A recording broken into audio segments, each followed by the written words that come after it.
Hi friends, ನಮಸ್ಕಾರ ಎಲ್ರಿಗೂ.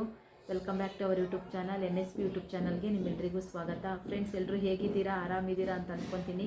ಮೊದಲನೇದಾಗಿ ಎಲ್ರಿಗೂ ಶಿವರಾತ್ರಿ ಹಬ್ಬದ ಶುಭಾಶಯಗಳು. ದೇವರು ನಿಮಗೆ ಆರೋಗ್ಯ, ಆಯಸ್ಸು, ಐಶ್ವರ್ಯ, ನೆಮ್ಮದಿ ಎಲ್ಲ ಕೊಟ್ಟು ಕಾಪಾಡಲಿ ಅಂತ ನಾನು ಆ ದೇವರಲ್ಲಿ ನಿಮ್ಮ ಪರವಾಗಿ ಕೇಳ್ಕೊತಾ ಇದ್ದೀನಿ. ಓಂ ನಮಃ ಶಿವಾಯ ಅಂತ ಎಷ್ಟು ಸಲ ಹೇಳಿದ್ರೂ ಸಾಕಾಗಲ್ಲ ಅಲ್ವಾ? ಮೊದಲನೇದಾಗಿ ಶಿವರಾತ್ರಿನ ಕೆಲವು ರೀಸನ್ಗೆ ಅಂದರೆ ರೀಸನಲ್ ಕೆಲವರು ಯಾವುದಕ್ಕೋಸ್ಕರ ಇವತ್ತೇ ಶಿವರಾತ್ರಿನ ನಾವು ಆಚರಿಸ್ತಿದ್ದೀವಿ ಅನ್ನೋದನ್ನು ಹೇಳ್ತಾರೆ. ಕೆಲವರು ಇವತ್ತು ವಿಶ್ವದ ಮೊದಲ ಪ್ರೇಮ ವಿವಾಹ ಅಂದರೆ ಶಿವ ಮತ್ತು ಪಾರ್ವತಿ ಮದುವೆ ಆಗಿದ್ದ ದಿನ, ಶಿವ ತಾಂಡವ ಆಡಿದ್ದ ದಿನ ಅಂತ ಕೆಲವರು ಹೇಳ್ತಾರೆ. ಇನ್ನು ಶಿವ ಲಿಂಗ ಆಗಿ ಬದಲಾಗಿದ್ದ ದಿನ, ಇನ್ನು ತುಂಬ ಬೇರೆ ಬೇರೆ ಥರ ಎಲ್ಲ ಹೇಳ್ತಾರೆ. ಶಿವರಾತ್ರಿ ಅಂದರೆ ನಮಗೆ ನೆನಪಿಗೆ ಬರೋದು ಅಂದರೆ ಊರ ಕಡೆ ಎಲ್ಲ ಇದ್ದರೆ ಶಿವರಾತ್ರಿಗೆ ಬೆಟ್ಟಕ್ಕೆ ಹೋಗ್ತಾರೆ. ತೊಂಬಿಟ್ಟು ಮೇನ್ ಕಡಲೆ ತೊಂಬಿಟ್ಟು ಮಾಡ್ತಾರೆ, ರಾಗಿ ತೊಂಬಿಟ್ಟು ಮಾಡ್ತಾರೆ. ಕೆಲವು ಕಡೆ ತುಂಬ ಚೆನ್ನಾಗಿ ಸೆಲೆಬ್ರೇಟ್ ಮಾಡ್ತಾರೆ. ನೀವೆಲ್ಲ ಹೇಗೆ ಸೆಲೆಬ್ರೇಟ್ ಮಾಡ್ತೀರಾ ಶಿವರಾತ್ರಿನ ಅನ್ನೋದನ್ನು ಕಮೆಂಟ್ ಮಾಡಿ ಹೇಳಿ, ಆಯಿತಾ? ನಮ್ಮ ಮನೆಯಲ್ಲಿ ಸಿಂಪಲ್ಲಾಗಿ ಪೂಜೆ ಎಲ್ಲ ಆಯಿತು. ಇವಾಗ ದೇವಸ್ಥಾನಕ್ಕೆ ಹೋಗಬೇಕು. ಅಲ್ಲಿ ಹೇಗೆ ಪೂಜೆ ಎಲ್ಲ ಆಯಿತು ನಿಮಗೂ ಶಿವನ ದರ್ಶನ ಮಾಡ್ತೀನಿ. ಯಾರ್ಯಾರು ದೇವಸ್ಥಾನಕ್ಕೆ ಹೋಗೋಕ್ಕಾಗಿಲ್ಲ ಅವರು ಹೀಗೆ ನನ್ನ ವಿಡಿಯೋದ ಮುಖಾಂತರ ಶಿವನ ದರ್ಶನ ಮಾಡ್ಕೊಳ್ಳಿ, ಓಕೆನಾ?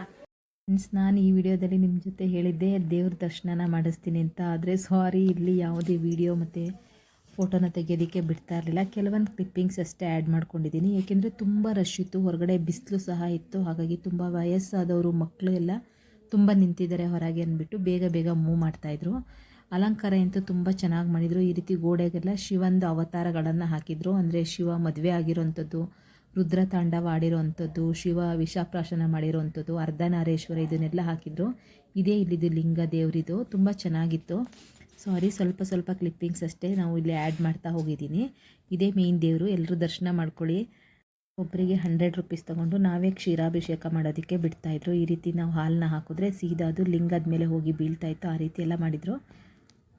ದರ್ಶನ ಎಲ್ಲ ಮಾಡ್ಕೊಂಡು ತೀರ್ಥ ಪ್ರಸಾದ ಎಲ್ಲ ತೊಗೊಂಡು ಹಾಗೆ ಹೊರಗೆ ಬಂದರೆ ಇಲ್ಲಿ ಗ್ರೌಂಡಲ್ಲಿ ಬ್ರಹ್ಮಕುಮಾರಿ ಅವರು ಆತ್ಮಲಿಂಗಗಳ ದರ್ಶನಕ್ಕಿಟ್ಟಿದ್ರು. ಪ್ರತಿ ವರ್ಷವೂ ಇರುತ್ತೆ ಇದು. ಪ್ರತಿ ಶಿವರಾತ್ರಿನಲ್ಲೂ ಈ ರೀತಿ ಗ್ರೌಂಡಲ್ಲಿ ಆತ್ಮಲಿಂಗಗಳ ದರ್ಶನಕ್ಕಿಟ್ಟಿರ್ತಾರೆ. ತುಂಬ ನೀಟಾಗಿ ಅರೇಂಜ್ ಮಾಡಿರ್ತಾರೆ. ಮತ್ತು ಅದ್ರ ಬಗ್ಗೆ ಡೀಟೇಲ್ಸನ್ನ ಅವರೇ ನಿಂತು ಹೇಳ್ತಾ ಇರ್ತಾರೆ ಪ್ರತಿಯೊಬ್ಬರಿಗೂ. ಕೆಲವರು ಅದು ಕೇಳೋದಕ್ಕೆ ಇಂಟ್ರೆಸ್ಟ್ ಇರಲ್ಲ ಅನ್ನೋರು ಅದ್ರ ಕೆಳಗಡೆನೇ ಹಾಕಿರ್ತಾರೆ ಡೀಟೇಲ್ಸ್ ಹಾಕಿ. ಒಂದು ಮೇಲ್ಗಡೆ ಲಿಂಗನ ಪ್ರತಿಷ್ಠಾಪನೆ ಮಾಡಿ, ಕೆಳಗಡೆ ಯಾವ ಊರಲ್ಲಿರೋದು ಲಿಂಗ, ಯಾವ ರಾಜ್ಯದಲ್ಲಿ ಬರುತ್ತೆ, ಆ ಊರಲ್ಲಿ ಏನಂತ ಹೆಸರಲ್ಲಿ ಕರೀತಾರೆ ಶಿವಪ್ಪನ ಅಂತೆಲ್ಲ ಡೀಟೇಲ್ಸಾಗಿ ಹಾಕಿರ್ತಾರೆ. ತುಂಬ ಚೆನ್ನಾಗಿತ್ತು ಇದಂತೂ. ಇಲ್ಲಿ ನಾಗೇಶ್ವರ, ತ್ರಯಂಬಕೇಶ್ವರ, ರಾಮೇಶ್ವರ ಗೊತ್ತಲ್ಲ, ಪ್ರತಿಯೊಂದು ರಾಜ್ಯದಲ್ಲೂ ಲಿಂಗ ಪ್ರತಿಷ್ಠಾಪನೆ ಯಾವ್ಯಾವ ಹೆಸರಿಂದ ಫೇಮಸ್ ಆಗಿದೆ ಅನ್ನೋದೆಲ್ಲ ಇಲ್ಲಿ ಡೀಟೇಲ್ಸ್ ಆಗಿರುತ್ತೆ. ಅಲ್ಲದೆ ಶಿವರಾತ್ರಿನ ಯಾಕೆ ಮಾಡಬೇಕು, ಶಿವರಾತ್ರಿ ದಿನ ಉಪವಾಸ ಮಾಡ್ತಾರೆ, ಜಾಗರಣೆ ಮಾಡ್ತಾರೆ, ಅದ್ರ ಬಗ್ಗೆ ಎಲ್ಲ ನೀಟಾಗಿ ಹೇಳ್ತಾಯಿದ್ರು. ಮತ್ತು ಮಹಾಶಿವರಾತ್ರಿ ದಿನ 3 ದಳದ ಬಿಲ್ವ ಪತ್ರೆನ ಶಿವನಿಗೆ ಅರ್ಪಿಸಿದ್ರೆ ಒಳ್ಳೆಯದು. ಕಾಯ ವಾಚ ಮನಸ ಶ್ರದ್ಧೆಯಿಂದ ನಾವು ಬಿಲ್ವ ಪತ್ರೆನ ಶಿವನಿಗೆ ಅರ್ಪಿಸಿದ್ರೆ ನಾವು ಏನು ಕೇಳ್ಕೊತೀವಿ ಅದನ್ನು ಬೇಗ ಶಿವ ಈಡೇರಿಸ್ತಾನೆ ಅನ್ನೋದನ್ನು ಸಹ ನಮಗೆಲ್ಲ ಇಲ್ಲಿ ಎಕ್ಸ್ಪ್ಲೇನ್ ಮಾಡಿ ಹೇಳ್ತಾಯಿದ್ರು. ನಾವು ಅವರಲ್ಲಿ ಏನು ಹೇಳ್ತಾಯಿದ್ರು, ಎಕ್ಸ್ಪ್ಲೇನ್ ಮಾಡ್ತಾಯಿದ್ರು, ಅದನ್ನು ನಾನು ನಿಮ್ಮ ವಿಡಿಯೋದಲ್ಲಿ ನಿಮ್ಮ ಜೊತೆ ಶೇರ್ ಮಾಡ್ಕೊಂಡಿದ್ದೀನಿ. ಮತ್ತು ಮನೆಯಲ್ಲಿ ಶಿವರಾತ್ರಿ ದಿನ ಮಾಮೂಲಿ ಸಿಂಪಲ್ಲಾಗಿ ಪೂಜೆ ಅಷ್ಟೇ ಮಾಡ್ತೀವಿ. ನೆಕ್ಸ್ಟ್ ಡೇ ನಾವು ದೇವರಿಗೆ ಎಡೆ ಹಾಕುವಂಥದ್ದು, ಆ ವಿಡಿಯೋನು ಇಲ್ಲಿ ಶೇರ್ ಮಾಡ್ಕೊತಾ ಇದ್ದೀನಿ. ನೆಕ್ಸ್ಟ್ ಡೇ ಬೆಳಗ್ಗೆ ಬೇಗ ಏಳೋಣ ಅಂತ ಮಲ್ಕೊಂಡ್ರೆ ಬೆಳಗ್ಗೆ 5 ಗಂಟೆ ಆಗಿ ಹೋಗಿತ್ತು. ಒಂದು 15 ನಿಮಿಷ ಫಾಸ್ಟ್ ಇದೆ ಇದು. ಹಾಗಾಗಿ 4:45 ಎದ್ದು, ಗೊತ್ತಲ್ಲ ಹಬ್ಬ ಅಂದರೆ ಮಕ್ಕಳಿಗೆಲ್ಲ ಫುಲ್ ಹ್ಯಾಪಿ ಮನೆಯಲ್ಲಿ. ಆದರೆ ಅಮ್ಮಂದಿರಿಗೆ ಭಾರಿ ಕಷ್ಟ, ಕೆಲಸಗಳು ಜಾಸ್ತಿ. ಹಾಗೆ ದೇವ್ರ ಮುಖ ನೋಡಿ ಹೊರಗೆ ಬಂದು ತೆಂಗಿನ ಮರ ನೋಡೋ ಅಭ್ಯಾಸ ನನಗೆ ಪ್ರತಿದಿನ. ಹಾಗಾಗಿ ತೆಂಗಿನ ಮರ ನೋಡಿ ಅಡುಗೆಗೆಲ್ಲ ರೆಡಿ ಮಾಡ್ಕೊತಾ ಇದ್ದೀನಿ.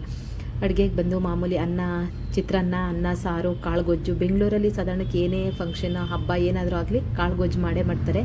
ನಮ್ಮ ಮನೆಯಲ್ಲಿ ಅಕ್ಕಿ ಪಾಯಸನ ತುಂಬ ಜನ ಇಷ್ಟಪಡ್ತಾರೆ. ಹಾಗಾಗಿ ನಾನು ಇವತ್ತು ಅಕ್ಕಿ ಪಾಯಸನ ಮಾಡಿದ್ದೀನಿ. ಅದ್ರ ಜೊತೆಗೆ ಸಾಂಬಾರು, ಇದು ದೇವಸ್ಥಾನದಲ್ಲೆಲ್ಲ ಮಾಡ್ತಾರಲ್ವ ಸ್ವೀಟ್ ಸಾಂಬಾರು. ಹಾಗೆ ನುಗ್ಗೆಕಾಯಿ, ಬೇಳೆ, ಬದನೆಕಾಯಿ, ಆಲೂಗೆಡ್ಡೆ ಹಾಕಿ ಸ್ವೀಟಾಗಿ ಸಾಂಬಾರು ಮಾಡಿದ್ದೀನಿ. ನನಗೆ ತುಂಬ ಇಷ್ಟ ಇದು. ಅದ್ರ ಜೊತೆಗೆ ನನ್ನ ಫೇವ್ರೇಟು ಹೆಸರುಬೇಳೆ ಕೋಸಂಬರಿ. ಸ್ವಲ್ಪ ಹೆಸರುಬೇಳೆ ಜಾಸ್ತಿ ಕ್ಯಾರೆಟ್ ಹಾಕಿಬಿಟ್ಟು ಕೋಸಂಬರಿ ಮಾಡಿದ್ದೀನಿ. ಇದಿಷ್ಟೇ. ಇದ್ರ ಜೊತೆಗೆ ಅನ್ನ. ನಮ್ಮ ಮನೆಯಲ್ಲಿ ಇವತ್ತು ಹಬ್ಬಕ್ಕೆ ಮಾಡಿದ್ದು ಇಷ್ಟೇ. ಎಲ್ಲರ ಮನೆಯಲ್ಲೂ ಯಾವ ರೀತಿ ಮಾಡ್ತಾರೆ ಸಿಂಪಲ್ಲಾಗಿ ಅದೇ ರೀತಿ ನಾವು ಮಾಡಿದ್ದು. ಅಷ್ಟರಲ್ಲಿ 7 ಗಂಟೆ ಆಗಿತ್ತು. ಮಕ್ಳಿಗೆ ಸ್ಕೂಲಿಗೆ ಟೈಮ್ ಆಯಿತು ಅಂತ ಎದ್ನ ಬಿದ್ನ ಅಂದ್ಕೊಂಡು ಕೆಲಸಗಳ ಶುರು ಮಾಡ್ಕೊಂಡಿದ್ದಾಯಿತು. ಮನೆ ಮುಂದೆ ಒಂದು ಪುಟ್ಟು ರಂಗೋಲಿ. ಈ ವಿಡಿಯೋ ಯಾಕೆ ತೋರಿಸ್ತಾ ಇದ್ದೀನಿ ನಿಮಗೆ ಅಂತಂದರೆ, ಯಾರೋ ಒಬ್ಬರು ಕೇಳಿದ್ರು ಯಾಕೆ ನೀವು ಬಾಗಿಲಿಗೆಲ್ಲ ಅರ್ಶಿನ ಬಳಿಯಲ್ಲ ಅಂತ. ನಾವು ಸೈಡಲ್ಲಿ ಮಾತ್ರ ಅರ್ಶಿನ ಇಟ್ಕೊತೀವಿ. ಯಾಕೆಂದರೆ ಮಧ್ಯದಲ್ಲಿ ಅರ್ಶಿನ ಹಾಕೋದ್ರಿಂದ ನಾವು ದಾಟಾಡ್ತೀವಿ, ದಾಟ್ಕೊಂಡು ಹೋಗಬಾರ್ದು ಅರ್ಶಿನ ಅನ್ನೋದಕ್ಕೋಸ್ಕರ ನಾವು ಹಾಕಲ್ಲ. ಹಾಗೆ ಒಂದು ಪುಟ್ಟು ರಂಗೋಲಿ ತುಳಸಿ ಮುಂದೆನೂ ಅಷ್ಟೇ. ಇನ್ನು ಯಾರಿಗಾದ್ರೂ ಗೊತ್ತಿದ್ರೆ ಹೇಳಿ, ನಮ್ಮ ಮನೆಯಲ್ಲಿ ಯಾಕೆ ಗೊತ್ತಿಲ್ಲ ತುಳಸಿ ಬೇಗ ಸತ್ತೋಗ್ತಿದೆ, ಏನಾದರೂ ನಿಮಗೇನಾದರೂ ಟಿಪ್ ಗೊತ್ತಿದೆ ನನಗೆ ಹೇಳಿ ಆಯಿತಾ. ಹಾಗೆ ದೇವ್ರ ಮುಂದೆ ಎಲ್ಲ ಎಡೆ ಹಾಕಿದ್ದಾಯಿತು, ನಿನ್ನೆ ಎಲ್ಲ ಉಪವಾಸ, ಇವತ್ತು ಫುಲ್ಲು ಬ್ಯಾಟಿಂಗ್ ಬಾರಿಸಿದ್ದಾಯಿತು. ಇದಾಗಿತ್ತು ನಮ್ಮನೆ ಹಬ್ಬ. ನಿಮ್ಗೇನಾದರೂ ಈ ವಿಡಿಯೋ ಇಷ್ಟ ಆಗಿದ್ರೆ ಪ್ಲೀಸ್ ಒಂದು ಲೈಕ್ ಮಾಡಿ, ಶೇರ್ ಮಾಡಿ, ಕಮೆಂಟ್ ಮಾಡಿ. ಹಾಗೆ ನಾನು ಹೇಳಿರೋದು ಬಿಟ್ಟು ನಿಮ್ಗೇನಾದರೂ ಶಿವರಾತ್ರಿ ಹಬ್ಬನ ಯಾವ ಕಾರಣಕ್ಕೆ ಆಚರಿಸ್ತಾರೆ ಅಂತ ನಿಮ್ಗೇನಾದರೂ ಗೊತ್ತಿದ್ರೆ ಅಂದರೆ ಕಮೆಂಟ್ ಮಾಡಿ, ನಮಗೂ ತಿಳಿಸಿ. Okay, bye. Thank you so much for watching.